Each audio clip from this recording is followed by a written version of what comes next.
Hey guys, happy Wednesday. This is Speaking Facts in 15-ish, and we got a full house today. I love it. We love bringing the family in. So I'm going to, of course, introduce my co-host, Juan Stewart, my dad, aka my dad. So, Dad, go ahead and say hi to everybody this Yeah, morning. this is J.R. Stewart, co-host of Speaking Facts in 15. Up, everybody? We want to keep it moving because we got a lot of info and a little bit of time to do it in. But yeah, we got a full house. We got some dads in the house that are raising young kids, and our topic for today is personal rights versus personal responsibility. And we got some dads in the house actually, son and son-in-law and brother-in-law. So what's up, Cam? What's up, Spot the T? How you doing? How you doing? All Hey, right. what's going on? So, Cameron, you want to introduce yourself, tell a little bit about yourself, and then we'll pass the mic to Tahan. Okay, so I'm the brother-in-law to Charlamagne. I'm married to her sister. I got 3 kids with her sister. Uh, a young and trying to get it, I guess. Okay, well, that's fair. That's fair. How many kids you got? 3. Okay. All right. So we're gonna pass the mic to Tahan, my other brother. Yeah, so I'm Tarhan, Charlemagne's younger brother. I have 3 young children, and I am a father, a husband, a business owner, all the above. Oh, he froze a little bit. He Yep, froze, huh? Well, oh, there you go. And that's that yeah, Samsung. I came into it. It's a But Samsung. Yeah. I love so it. we, we kind of wanted to briefly touch on rights versus personal responsibility. And from my perspective, and I was just sharing this with Charlemagne, but what makes human beings different, y'all, from any other creature on the face of the earth is that we have total free will. We can decide to do anything. So if you have the ability to choose, you also must have an unlimited ability to do. They go hand in hand. So us discussing rights as far as like the government legislating them, to me, is kind of putting the cart before the horse. We should be working on the soil and the seed as far as, if we don't like behavior that's being exhibited in our society, we should be going to the soil and the seed. What culture have we created that's causing these people to enact this behavior or act out this behavior? And what can we do to change that? My rights end where they infringe upon your rights. Mm-hmm. And rights don't exist. If I have a right, there's a responsibility for the actions involved in that. Charlie, I agree. I agree. Uh, we have a right to understand that we need to respect one another to the highest infinite power, right? right. It starts with ourselves. And if we respect ourselves and even have empathy for ourselves, even grace, just common grace, if you make a mistake, say, you know what, it's okay. Just like I shared in our family group, this week, I tease and say my favorite 2 words is, oh, well. It doesn't quite go the way I want it to go. It's not Oh working. well. I say, oh, well, Never will. I allow myself that grace and mercy to know that, hey, it's going to work out the way it's supposed to. So I definitely agree. Cam, Tahan? Yeah. Well, uh, Cam, I'll let you go first. Yeah. Yeah, it's hard. It just you have to have that type of mentality, and a lot of people don't.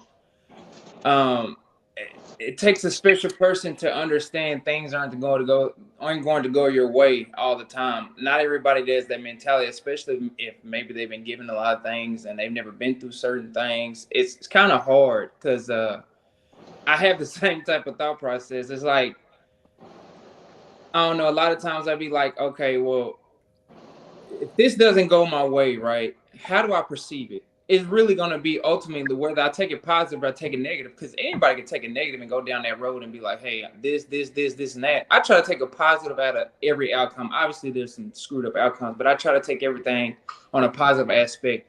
Because if you set your expectations to a certain point, it's really hard to be failed past a certain point to where you go to complete, utter mental failure. You know what I mean? Mental exhaustion. Like, You know what I mean? So a lot of it's a mindset thing. It is. You Cam's making lemonade out of lemons. That's why I like that. That's right. I try to live stress free as much as possible. That doesn't mean that stress might not come, but it's all about how you handle that stress at the end of the day. Handle it. There you go. And I try to teach my kids, even though they're young, I try to tell my kids that all the time. I be like, well, it depends on how you perceive a certain.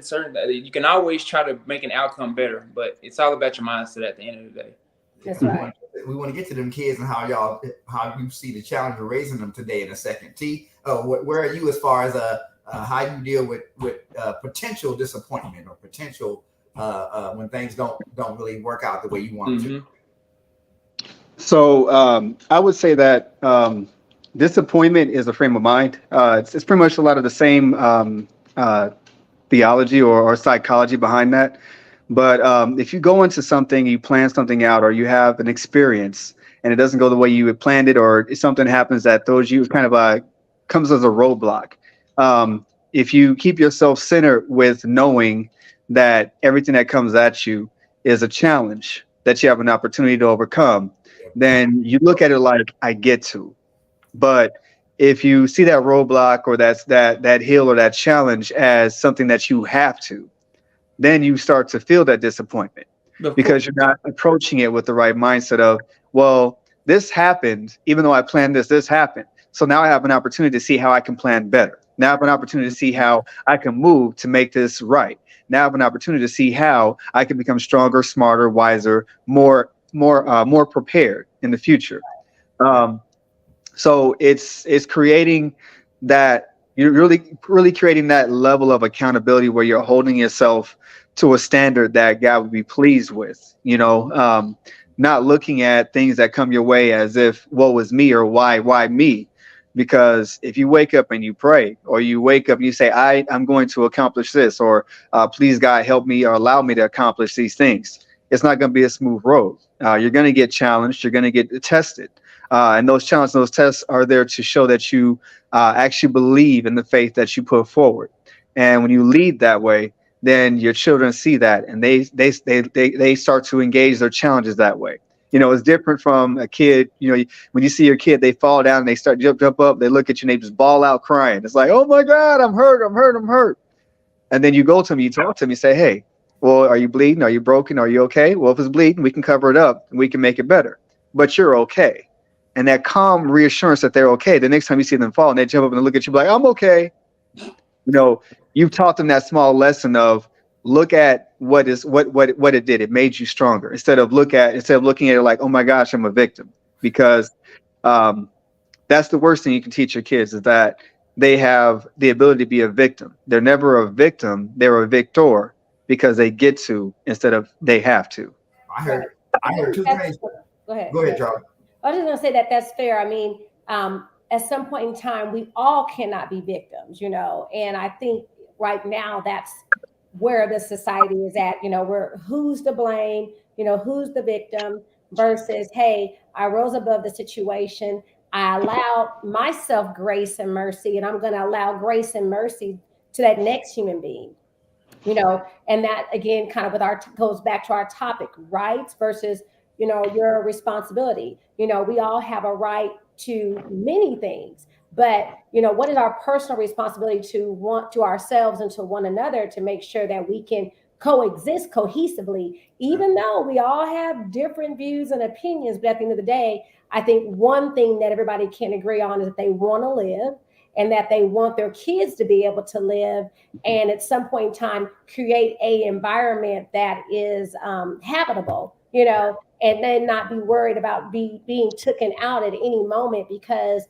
someone has a right-wing view of society, or an extreme left-wing view, or any extremist any view. extreme. Mm-hmm. Yes, any extreme. And I heard two things when TJ was talking, just like I heard the lemonade out of lemons when Cam was talking. One is that you can look at the situations the situations and circumstances in our life as weights. Just like when you go to the gym, you and Cam's like you and T, y'all younger guys, y'all go to the gym, y'all pump iron, the muscles, they get stronger, they bulk up. Right. the situations and circumstances that we deal with in our life are spiritual weights. And Yeah. as we curl them and push them, they build spiritual muscle. You create skin in the game. Yeah, Yes, sir. you Yes, know. sir. So getting to the so I'm gonna start with T, but I was just saying that as a human being, Turhan and Cameron, want you to talk on the same thing, and maybe even Charlamagne if we have time. See, But here- because y'all are younger than me. here's the block. So the responsibility is very important, but you got some people that don't value themselves. They living in a screwed up situation, so they have a I don't care attitude. That's the block. Is these Right. people right there? So it's like, how do you tell them to make responsible decisions when they don't even value themselves? Well, so that's the thing. If we're starting at home, like I said, because you both are parents, you have young children, you have the right to jump up and down, curse, scream, holler, even fight your mate physically in front of them. You have the right to do that because you have the right of total free will, but you have a responsibility not to. You're right, because at the end of the day, no matter what law or whatever you could try to pass, there's nothing that can stop that individual that I'm talking. Like, there's nothing that there's no law that can stop that or do anything with that. Look, it's a tough situation. It's a tough problem to solve. There's really no cut, straight cut answer. It just doesn't life it just doesn't work that way.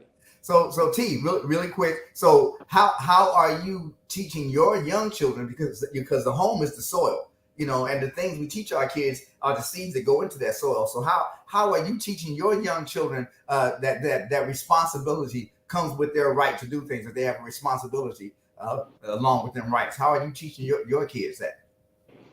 Well, so one of the small things is we don't do TV in the house unless it's the weekend. And the reason why is because during the week when they have school, we want to dedicate those days, one, to our work, but also to being able to read the Bible. And as we read it, we're not just reading and saying, okay, there you go, remember your scripture and go. But we also, with reading it, show them, and I show them each day, hey, us getting up and going to work and coming back and getting y'all from school and then coming into the house and making sure we do this. This is our responsibility to make sure y'all grow up to be great, better human beings. So whenever they ask for something, I let them know what it costs in action to receive it, so that they have an understanding of that. In business, that's called cost benefit analysis. Yes, sir. Yeah. Yes, sir. Yes, sir. It's not, and I don't lead off with the dollar sign. I lead off with the action. What does it cost in action? Yeah. Because one thing that people who don't allow themselves to grow don't realize, and the difference between people who don't allow themselves to grow and the people who do allow themselves to grow, is that they understand that there is a major sacrifice, like we said in many different ways today. You either get skin in the game or you change your mindset. But there is a sacrifice that goes into growth. And the first sacrifice that you have to have is self. You have to sacrifice yourself as you are in that moment in order to be who you are supposed to be in the next moment. And in the moment after that, and the moment after that. It's called the growth. It's called the growth, the growth perspective.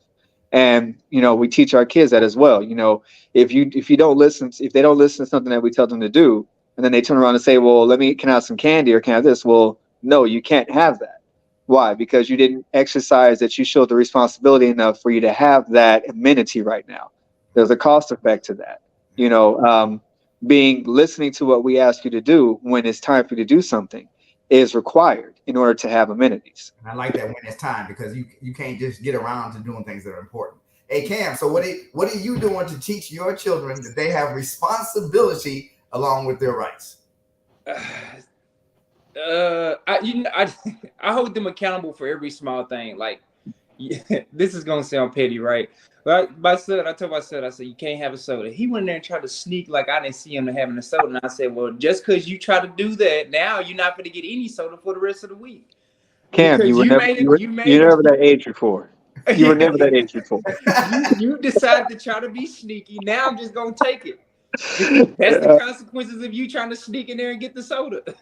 Well, I'm the same way. Both of y'all, Charlie and TJ, y'all being my children, know that I started at about a year old. If I have a year-old child and I told that child not to do something and they did it anyway, I would pat them on the hand. I wouldn't be screaming at them or hollering at them, but at the same time, you have to train them that following instruction is important. It is. That's a training. Everybody has to follow instructions. Yeah. Even as an adult. If they would reach for a fire and I pat their, tell them no, when they keep reaching and I pat their hand, that's to protect them. So, but early on, because medical research has shown that by the time a child is 4 to 5, they have basically formed their personality that they're going to have for the rest of their life. Mm-hmm. Correct. So over time, yeah. Yeah. So we have to be training people about responsibility during those first 5 years. When they are taking in the bulk of what's going to make them. Charlie, we have left you out of the parent conversation, but you're am I a parent? No, you're even a grandmother now. So yes. Me playing co-host. What are you doing to teach the grandchildren? Because your kids are pretty much they're on. Yeah, look at my kids are grown and set in their ways. No. That's our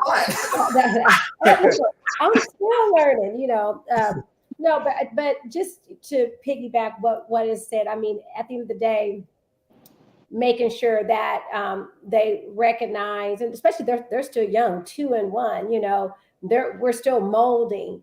And so in molding that child, they don't need to see anger, they don't need to see a lot of the things that we see. So talking them through it, walking them through it, showing them, again, it's basic things, but as maybe a single parent or a person who has a child and many other things going on in the world, that they don't know how to exercise that patience and grace and realize whom they're dealing with, and I think that's just even for us as adults, when you're speaking to someone, if they get that glazed over look on their face, then you recognize and know that they don't understand what you're saying, or they're not processing it, or maybe they have a question, learning how to communicate effectively. And that means understanding how everyone learns, meaning if I'm speaking to someone, I can tell that they're not grasping it. Okay, you're a visual learner. Okay, well, let me send this to you switch it up in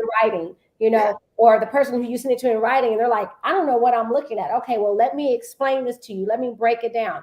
I mean, we have some people who require both. They need to see it and they need to hear it. So the responsibility for all of us in learning, and that's going to help us with our personal responsibility, is making sure that when we're walking this earth and coming in contact with one another, and everybody's learning a lesson from one another, that we make sure that we learn how to communicate from the kid still all the way up to the adult, and not miss someone in between, because a lot of lessons are not learned and unfortunately are bought, meaning that, in my opinion, I said this yesterday in a group, and I'll ask you guys, what is more expensive than education?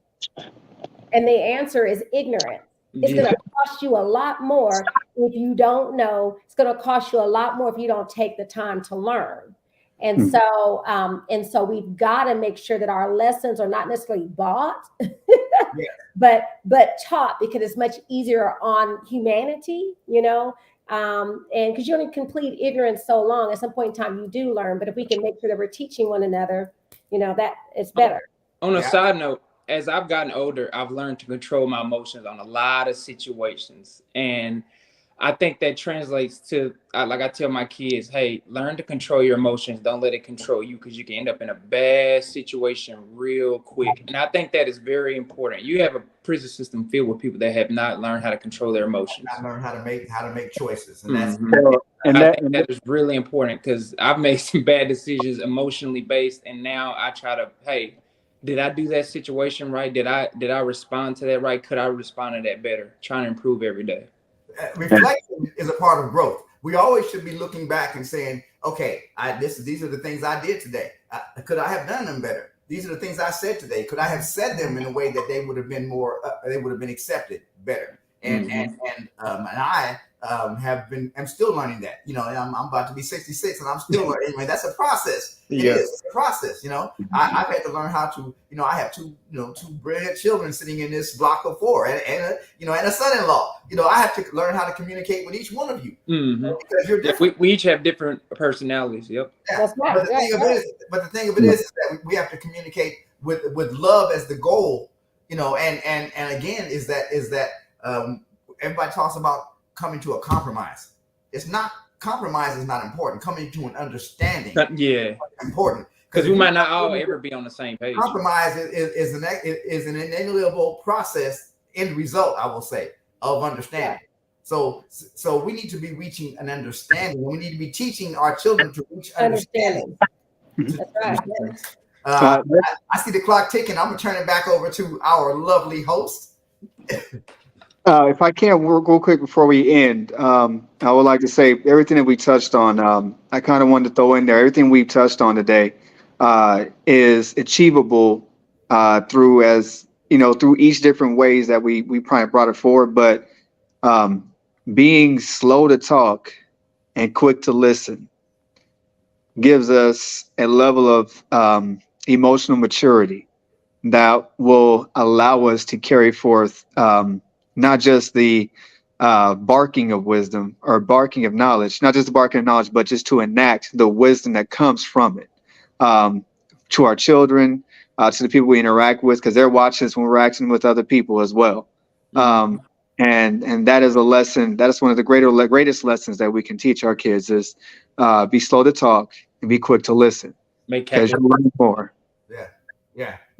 I have, you know, sometimes I wish this show could be longer because we have touched on a lot of very, very, you know, very things that are food for the soul, you know, and that's kind of what we want to do on Speaking Facts in 15 is give food for the soul, you know, food for the belly. You can get that pretty much anytime you want to, especially if you're over 21 and you have to eat your own door and your own icebox. You know what I'm saying? So you can get food for the belly pretty much anytime, but it's food for the soul that we want to pass out on Speaking Facts in 15. So I'm gonna turn it back over to our host.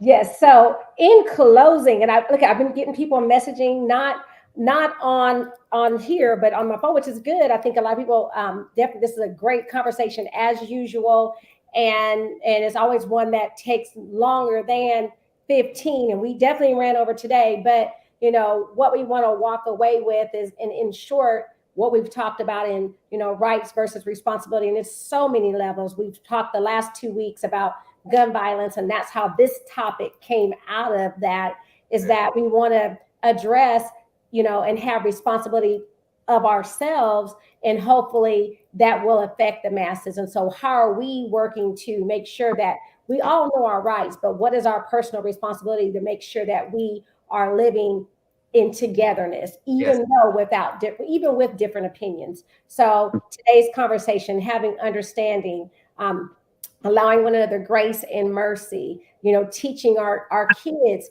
what it is to be responsible, even if it is with picking up their toys, you know, cleaning up behind them. So these are little things that we do that add up to the big things. So did I leave anything out? No, just speaking to our children the way we would like for them to speak to others, speaking to our children the way that we would want to be spoken to. You know what I'm saying? Because we're the example. We're the biggest example they have. And just real quick, I drive Uber every now and then, and a woman got in my car fairly recently that had 2 kids, and she was using every curse word in the book in front of them, and I it almost brought me to tears. It really did. I couldn't say anything, but I was like, how do you expect this child to grow up and communicate? How do you expect this child to grow up and be able to function? You know, right. Because all they're saying is get angry, cuss somebody out. Get angry, cuss somebody out. Even if they annoy me, cuss them out. Yep. You know, you're not making calculated decisions with your emotions. Yep.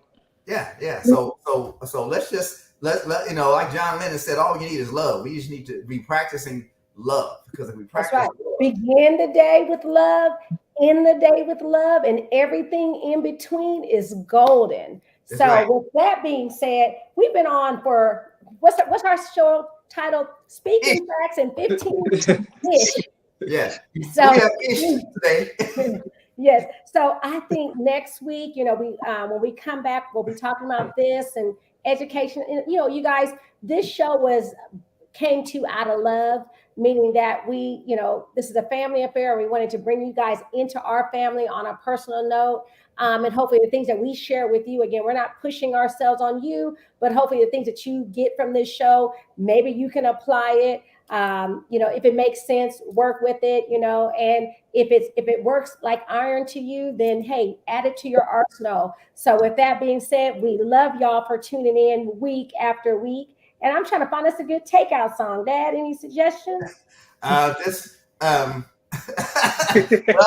something about love, whatever that is. I know love. Well, there's love, love, love. There's the old classic, "Don't Worry, Be Happy." Yes, yes, exactly.